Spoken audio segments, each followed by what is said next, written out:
Welcome to Chillin' 101. We hope this video helps. In this video, I will show you how to make delicious caramel Suji Halwa. This easy guide will help you create a delightful dessert with simple ingredients. First, let's gather everything we need. You'll want 1 cup of semolina, 1 cup of sugar, and 1/2 cup of ghee.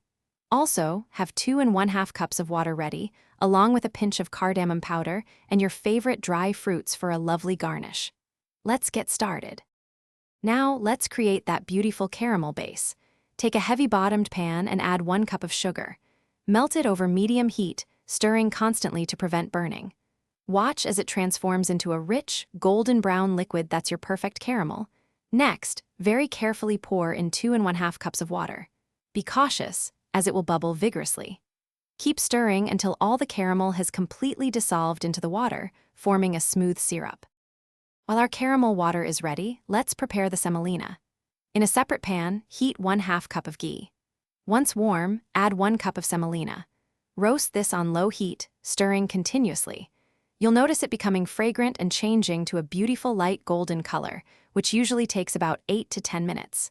Now, slowly and carefully pour the hot caramel water into the roasted semolina, stirring vigorously to prevent lumps from forming. Keep stirring until well combined. Continue cooking the halwa on low heat, stirring frequently.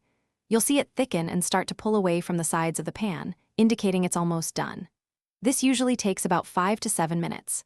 At this point, stir in a pinch of fragrant cardamom powder and your prepared dry fruits, like sliced almonds or cashews, for added texture and flavor. Your delicious caramel Suji Halwa is now ready. Serve it warm and enjoy this delightful, comforting dessert. Thanks for watching. Consider subscribing if we helped you.